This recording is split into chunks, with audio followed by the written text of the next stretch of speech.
தேவன் நோவாவையும் அவருடனே பேழையிலிருந்த சகல காட்டு மிருகங்களையும் சகல நாட்டு மிருகங்களையும் நினைத்தருளினார். தேவன் பூமியின் மேல் காற்றை வீச பண்ணினார். அப்பொழுது ஜலம் அமர்ந்தது. ஆழத்தின் ஊற்றுக்கண்களும் வானத்தின் மதகுகளும் அடைபட்டன. வானத்து மழையும் நின்று போயிற்று. ஜலம் பூமியிலிருந்து நாளுக்கு நாள் வற்றிக் கொண்டே வந்தது. 150 நாளுக்கு பின்பு ஜலம் வடிந்தது.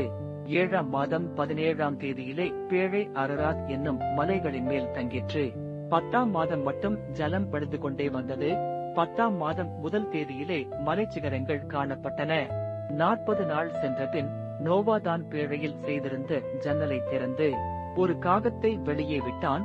அது புறப்பட்டு பூமியின் மேல் இருந்த ஜலம் வற்றிப் போகும் வரைக்கும் போகிறதும் வருகிறதுமாய் இருந்தது.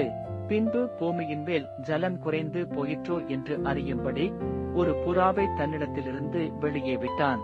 பூமியின் மீதெங்கும் ஜலம் இருந்தபடியால் அந்த புறா தன் உள்ளங்கால் வைத்து இளைப்பாற இடம் காணாமல் திரும்பி பேழையிலே அவனிடத்தில் வந்தது.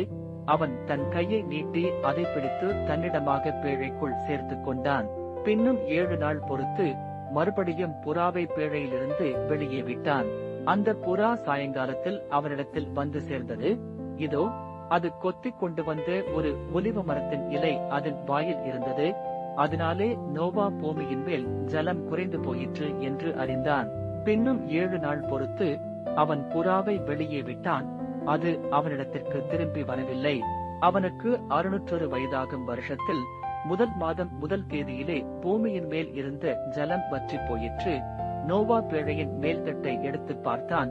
பூமியின் மேல் ஜலம் இல்லாதிருந்தது. 2ஆம் மாதம் 27ஆம் தேதியிலே பூமி காய்ந்திருந்தது.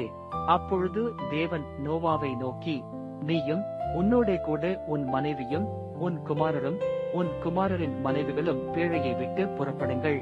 உன்னிடத்தில் இருக்கிற சகலவித மாம்ச ஜந்துக்களாகிய பறவைகளையும் மிருகங்களையும் பூமியின் மேல் ஊறுகிற சகல பிராணிகளையும் உன்னோடே வெளியே வரவிடு.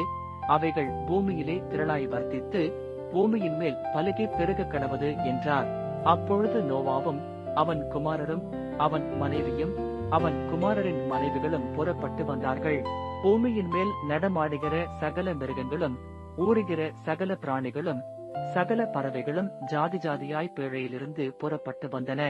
அப்பொழுது நோவா கர்த்தருக்கு ஒரு பலிபீடம் கட்டி சுத்தமான சகல மிருகங்களிலும் சுத்தமான சகல பறவைகளிலும் சிலவற்றை தெரிந்து கொண்டு அவைகளை பலிபீடத்தின் மேல் தகன பலிகளாக பலியிட்டான்.